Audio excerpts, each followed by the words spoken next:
ಬಹುಶಃ ಶಿವಾನಂದ ಅವರು ನೋಡಿರ್ಬೋದು ಡಾಕ್ಯುಮೆಂಟ್. ಎಲ್ಲಿ ಹನುಮಂತ ಮಾತಾಡಿದಂತ ಸಾಲುಮರ್ತಿ ಮಕ್ಕನಿಂದ ಮೆಟ್ಟೊಳಿಯರು ಅಷ್ಟೇ ಅಲ್ಲ, ನಮ್ಮ ಭೋಜನ ಕೂತಿದ್ದಾರೆ. ಅವರ ತಾಯಿ ಅದ್ಭುತವಾದಂತ ಬಂಜಾರ ಉಡುಪನ್ನ ತಯಾರಿಸ್ತಾರೆ. ಆ ಅಜ್ಜಿಗೂ ಕೂಡ ನಾವು ಸನ್ಮಾನ ಮಾಡಿದ್ವಿ. ಒಬ್ಬ ಕಲ್ಲು ಕುಡಿಗನಿಗೆ, ಒಬ್ಬ ಹಗ್ಗ ಹಾಕನಿಗೆ, ಒಬ್ಬ ರೈತ ಕೃಷಿಕ ನಮ್ಮ ಕೆಲ್ಲಂಗೆರೆ ಯಜಮಾನರು ಅವ್ರಿಗೂ ಕೂಡ ಸನ್ಮಾನ ಮಾಡಿದ್ವಿ. ಕನ್ನಡ ರಾಜ್ಯೋತ್ಸವನ್ನ ಮಾಡುವಂತ ಒಂದು ಹೊಸ ಬಗೆ ಅದನ್ನ ಮಾಡಿದೀವಿ. ಅದು ಇಡೀ ಕರ್ನಾಟಕದಲ್ಲಿ ಎಲ್ಲೂ ಮತ್ತು ರಿಫ್ಲೆಕ್ಟ್ ಆಗಿಲ್ಲ. ಅದೆಲ್ಲೂ ಮತ್ತೆ ಯಾರು ಆ ಥರದ ಯೋಚನೆನೂ ಮಾಡಿಲ್ಲ. ರಾಜ್ಯೋತ್ಸವ ಅಂದ್ರೆ ಬರೀ ಸಾಹಿತಿಗಳು ಕವಿಗಳು ಅಷ್ಟೇ ಅಲ್ಲ. ನಮ್ಮಲ್ಲಿ ರಾಜ್ಯೋತ್ಸವ ಅಂದ್ರೆ ಯಾವ್ದು ಕವಿ ಕರ್ಕೊಂಡು ಮಾತಾಡ್ಸೋದು. ಕನ್ನಡ ಅಂದ್ರೆ ಬರೀ ಭಾಷೆನೂ ಅಲ್ಲ, ನೆಲ ಜಲ ಇವೆಲ್ಲವೂ ಕೂಡ ಕನ್ನಡ. ಅದರ ಉಳಿವಿಗಾಗಿ ಯಾರೆಲ್ಲ ದುಡಿದಿರ್ತಾರೋ ಅವ್ರನ್ನ ನಾವು ಗೌರವಿಸ್ಬೇಕು, ಸನ್ಮಾನಿಸ್ಬೇಕು. ಆ ನಿಟ್ಟಿನಲ್ಲಿ ನೋಡಿ, ನನಗೆ ಇವತ್ತು ಅರ್ಸಿಕರಿಗೆ ಸಾಲುಮರ್ತಿ ಮಕ್ಕ ಅಂತ ಒಂದು ಬಾಕ್ಸ್ ಐಟಮ್ ಮಾಡಿ ರಿಪೋರ್ಟ್ ಮಾಡಿದ್ದಾರೆ. ಸಂಯುಕ್ತ ಕರ್ನಾಟಕದಲ್ಲಿದ್ದಂತ ಈಗ ಇಲ್ಲದ ಗೆಳೆಯ ಜಯಕುಮಾರ್ ಒಳ್ಳೆ ರಿಪೋರ್ಟ್ ಮಾಡಿದ್ರು. ಅದೇ ರೀತಿ ನನ್ನ ಜೊತೆನೆ ತಾಲೂಕು ರಾಜ್ಯೋತ್ಸವ ಪ್ರಶಸ್ತಿ ಪಡೆದಂತ ಅರಸೀಕೆರೆಯ ಗೋಪಿ, ಬಹಳ ದೊಡ್ಡ ಒಳ್ಳೆಯ ದೇವರ ಗೆಳೆಯ ಗೋಪಿನಾಥ್. ನಾವು ಯಾವುದೇ ಕಾರ್ಯಕ್ರಮ ಮಾಡಿದ್ರು ಅವ್ರು ಬಂದು ಕೂತು ಅದನ್ನ ರಿಪೋರ್ಟ್ ಮಾಡ್ತಾ ಇದ್ರು. ಅದೇ ರೀತಿ ಮಾಡಾಳ್ ಶಿವಣ್ಣ ಅರಸೀಕೆರೆಯಲ್ಲಿರ್ತಕ್ಕಂಥ ಗೆಳೆಯರು. ನಾನು ಪ್ರತಿದಿನ ಬೆಳಗ್ಗೆ ನನ್ನ ವಾಕಿಂಗ್ ಶುರುವಾಗದೆ ಅವರೊಟ್ಟಿಗೆ ಕೂತು ಕಾಫಿ ಕುಡಿಯೋದಿಲ್ಲ, ನನ್ನ ಹವ್ಯಾಸ ಇವತ್ತಿಗೂ ಅವ್ರು ನನ್ನ ಹೆಸರಿದೆ. ಅಂದ್ರೆ ಪತ್ರಕರ್ತರು ಅಷ್ಟರ ಮಟ್ಟಿಗೆ ನಮ್ಮ ಚಟುವಟಿಕೆಗಳನ್ನ ಅವ್ರು ಗಮನಿಸ್ತಾ ಇದ್ದಾರೆ. ನಾನು ಇಡೀ 35 ವರ್ಷ ಸರ್ವಿಸ್ ಮಾಡಿರೋದು ಸಾಕ್ಷರತೆ ಇರ್ಬೋದು, ಪರಿಸರ ಇರ್ಬೋದು, ವೈಚಾರಿಕ ಚಳುವಳಿಗಳಿರ್ಬೋದು, ಇವೆಲ್ಲದರ ನಡುವೆ ನಾನು ಕೊನೆಗೆ ಶುರು ಮಾಡಿದ್ದು ನನ್ನ ಸಮುದಾಯದ ಅಧ್ಯಯನ. ಮೊದಲು ನಮ್ಮ ಸಮುದಾಯದ ಅಧ್ಯಯನ ನನ್ನ ಫಸ್ಟ್ ಲಿಸ್ಟ್ ಅಲ್ಲಿ ಇರಲಿಲ್ಲ. ಇದೆಲ್ಲವನ್ನು ಕಳ್ಕೊಂಡ ಮೇಲೆ, ಇದೆಲ್ಲವನ್ನು ಪಡ್ಕೊಂಡ ಮೇಲೆ ನಾನು ಕಳೆದು ಹೋಗಿರ್ತಕ್ಕಂಥ ಒಂದು ಸಮುದಾಯದ ಒಂದು ಸಂಸ್ಕೃತಿಯ ಅಧ್ಯಯನವನ್ನ ಮಾಡಿದ್ದೀನಿ. ಅಂದ್ರೆ ಇದೇ ಪತ್ರಕರ್ತರಿಗೆ ಒಂದು ಸಾಮಾನ್ಯ ನಾಲೆಡ್ಜ್ ಬೇಕು, ಜ್ಞಾನ ಬೇಕು. ಯಾಕೆ ಬೇಕು ಅಂದ್ರೆ ಕೆಲವು ಸಮುದಾಯಗಳು ನಮ್ಮ ನಡುವೆ ಇದಾವೆ ಅನ್ನೋದೇ ಗೊತ್ತಿರಲ್ಲ. ಎಷ್ಟೋ ಸಾಹಿತಿಗಳಿಗೂ ಗೊತ್ತಿಲ್ಲ, ಏಜಸ್ಗೂ ಗೊತ್ತಿಲ್ಲ ಅಂತಕ್ಕಂಥ ಪದನ ಕೊರಮ ಅಂತ ಈಸಿಯಾಗಿ ಬಳಸಿದ್ದಾರೆ, ಕೊರಚ ಅಂತ ಈಸಿಯಾಗಿ ಬಳಸಿದ್ದಾರೆ. ಇವತ್ತು ತೊಟ್ಟಿ ಅಂತ ಬಳಸ್ತೀವಿ ಪದಗಳು. ಈಗ ಸುಖಾಲಿ ಅಂತ ಬಳಸಿದ್ರೆ ಅಪರಾಧ ಆಗುತ್ತೆ ಅಂತ ಅದನ್ನ ಬೇರೆ ತರ ತುಕಾಲಿ ಅಂತ ಬಳಸ್ತಾ ಇದ್ದಾರೆ. ಆಮೇಲೆ ದರ್ವೇಸಿ ಅಂತಾರೆ, ದೇಡ್ ಅಂತಾರೆ. ನಾವೆಲ್ಲ ಬೈಗಳು, ಆ ಬೈಗಳು ಜಾತಿನ, ಆ ಬೈಗಳೇ ಜಾತಿಗಳಾಗಿವೆ. ಅಂತ ಜಾತಿಯಲ್ಲಿ ಹುಟ್ಟಿದಂತವರು ನನ್ನಂತರು ಬಹಳ ಕೀಳಿಮೆಯಿಂದ ಬದುಕಕ್ಕೆ ಸಾಧ್ಯ ಇದೆ.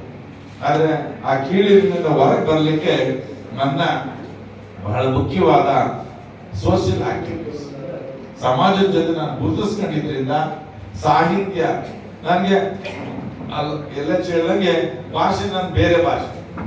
ಕನ್ನಡಕ್ಕೆ ಹೋಗಿ ಸೀಟ್ ಸಿಕ್ಬಿಡ್ದು. ಏನೋ ನಮ್ಮ GSS ಕೇಳಿದ್ರು, ಎಲ್ಲರನ್ನು ಕೇಳ್ತಾ ಬಂದೆ ನಾನು ಸಾಹಿತ್ಯ ಆಗ್ಬೇಕು, ಕವಿ ಆಗ್ಬೇಕು ಅಂತ ಬಂದೆ ಅಂತ ಹೇಳಿದ್ರು.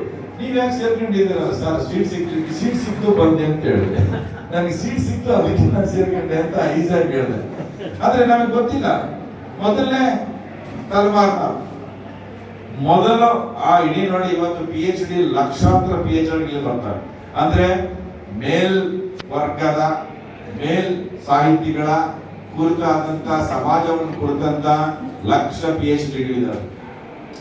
70 ವರ್ಷ 80 ವರ್ಷ ಸ್ವತಂತ್ರ ಬಂದ್ಮೇಲೂ ಕೊರಚ ಸಮುದಾಯದ ಬಗ್ಗೆ ಒಂದೇ ಒಂದು PhD ಥೀಸಿಸ್ ಇಲ್ಲ. ಅದು ಒಂದು ಡಿಲೀಟ್ ಆಗಿದೆ.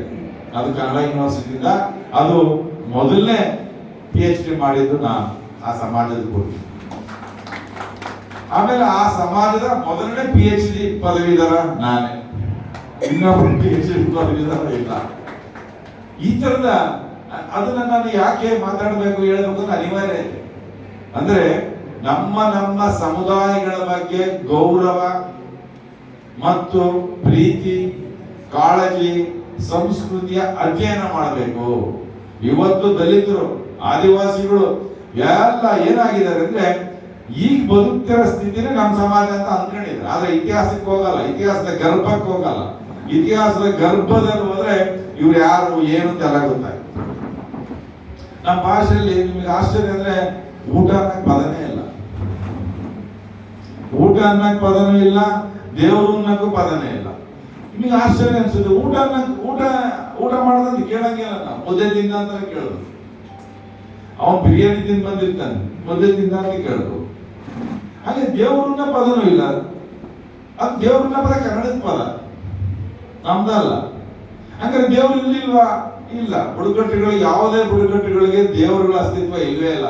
ಅವ್ರ ಪ್ರಕೃತಿ ಆರಾಧನೆ.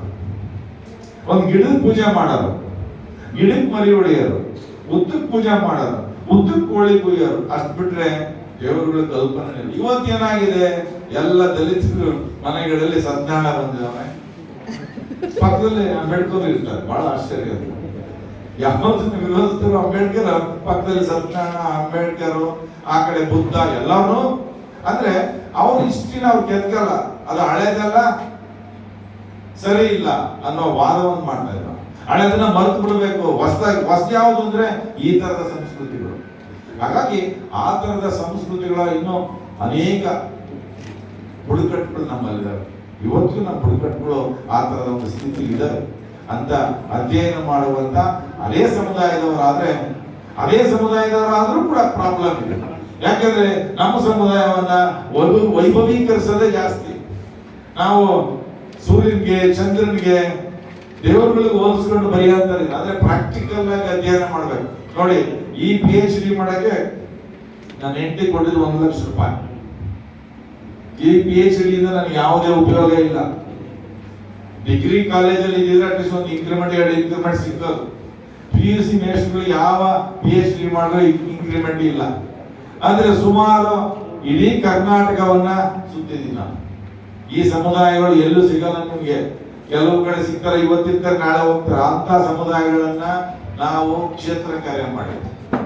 ಆ ಕ್ಷೇತ್ರ ಕಾರ್ಯ ಮಾಡ್ಬೇಕಾದ್ರೆ ಒಂದ್ ದಿವಸ ಹಟ್ಟಿಗೆ ಹೋದ್ರೆ ಅವರು ಇವ್ರು ಯಾರೋ ಪೊಲೀಸ್ ನ್ಯೂಸರ್ ಅಂತೇಳಿ ನಮ್ಮನ್ನೇ ಅಟ್ಯಾಕ್ ಮಾಡೋದು.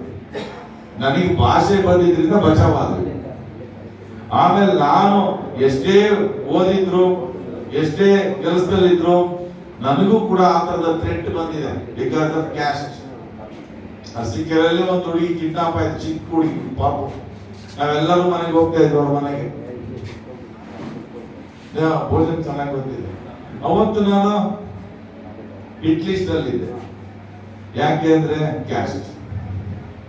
ಇವನು ಈ ಜಾತಿಯನ್ನಾಗಿರೋದ್ರಿಂದ ಈ ಕೆಲಸ ಮಾಡ್ತಾನೆ. ಆದ್ರೆ ಆ ಕಳಂಕವನ್ನ ತೊಡೆಯಲು ನಾನು ಸಮಾಜದ ಜೊತೆ ಇಷ್ಟೆಲ್ಲ ಕೆಲಸ ಮಾಡಬೇಕಾಗಿದೆ. ಇನ್ನೂ ಕಳಂಕವಾಗಿಲ್ಲ. ನಾವು ಎಕ್ಸ್ ಕ್ರಿಮಿನಲ್ ಟೈಪ್, ಇವರು ಎಕ್ಸ್ ಅನ್ಟಚಬಲ್ ಅಲ್ಲ. ಎಕ್ಸ್ ಅನ್ಟಚಬಲ್ ಅಂತ ಕಾನೂನಲ್ಲಿದೆ, ಆದ್ರೆ ಪ್ರೆಸೆಂಟ್ ಅಲ್ಲಿ ನಾವು ಕಾನೂನಲ್ಲಿ ಅನ್ಟಚಬಲ್ ಇಲ್ಲ, ಕಾನೂನಲ್ಲಿ ಕ್ರಿಮಿನಲ್ ಟ್ರೈಬ್ ಇಲ್ಲ. ಆದ್ರೆ ಇವತ್ತು X criminal tribe, X untouchable. ಆದ್ರೆ ಪ್ರಾಕ್ಟೀಸ್ ಅಲ್ಲಿ still I am X criminal still is untouchable. ಇದು ನಮ್ಮ ದೇಶ. ಇಂಥ ದೇಶದ ನಡುವೆ ಬದುಕ್ತಾ ಇದ್ವಿ. ಬದುಕಬೇಕು ಅಂದ್ರೆ ನಮಗೆ ಬೇಕಾಗಿರೋದು ನಮ್ಮ ಐಡೆಂಟಿಟಿ. ಯಾವುದು ಐಡೆಂಟಿಟಿ ಇದ್ರೆ ಓದೆ, ನಮ್ಮ ಓದು, ನಮ್ಮ ಜ್ಞಾನ, ನಮ್ಮ ಕಮಿಟ್ಮೆಂಟ್, ನಮ್ಮ ಸಾಮಾಜಿಕ ಬದ್ಧತೆ, ಇವೆಲ್ಲವುಗಳಿಂದ ನಾವು ಕಲಿಯಕ್ಕೆ ಸಾಧ್ಯ.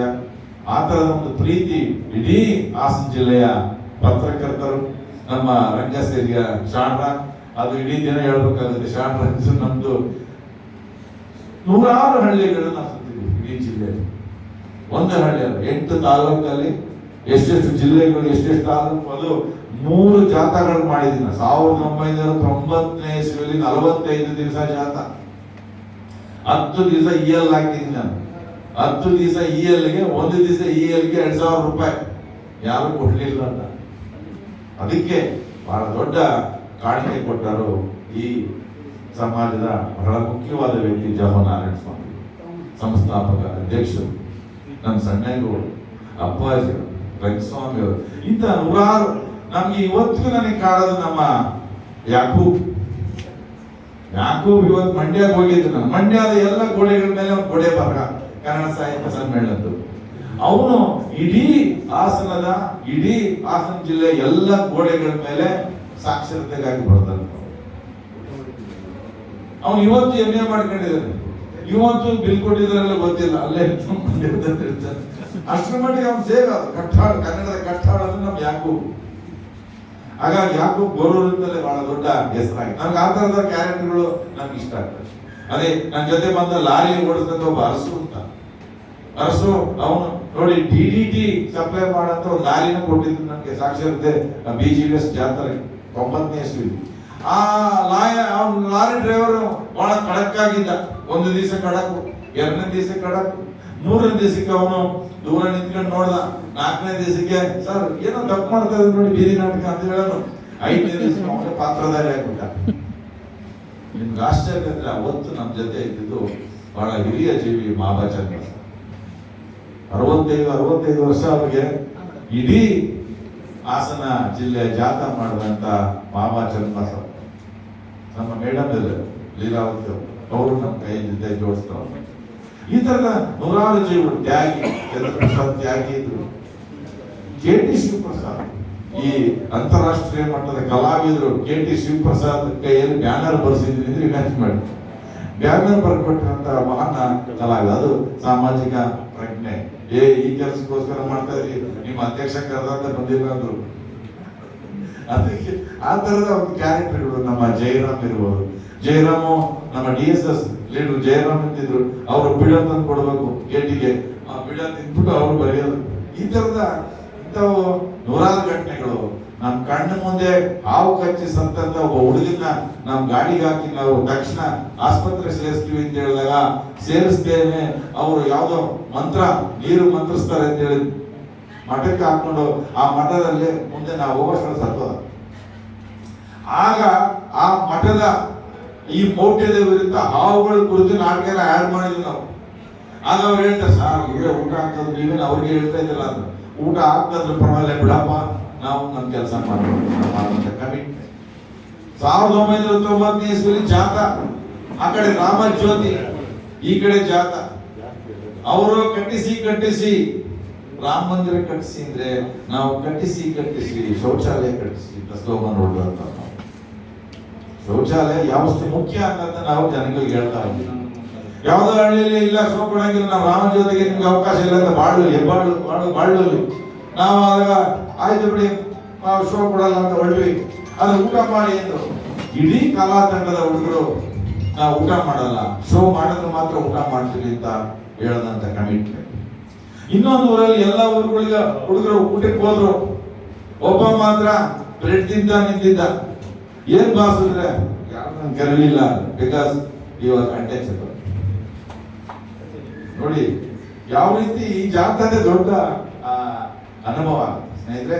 ಹಾಗಾಗಿ ನನಗೆ ಸಮಯದ ಅಭಾವ, ಇಷ್ಟೆಲ್ಲ ಪ್ರೀತಿ ತೋರಿಸಿದಂತ ನಮ್ಮ ಶಿವಾನಂದ ಮತ್ತೆ ರಂಗಸ್ವಾಮಿ ಶಾರ್ಟ್ ಎಲ್ಲ ಪತ್ರಕರ್ತ ಬಂಧುಗಳಿಗೆ ವಂದಿಸ್ತಾ ನನ್ನ ಮಾತು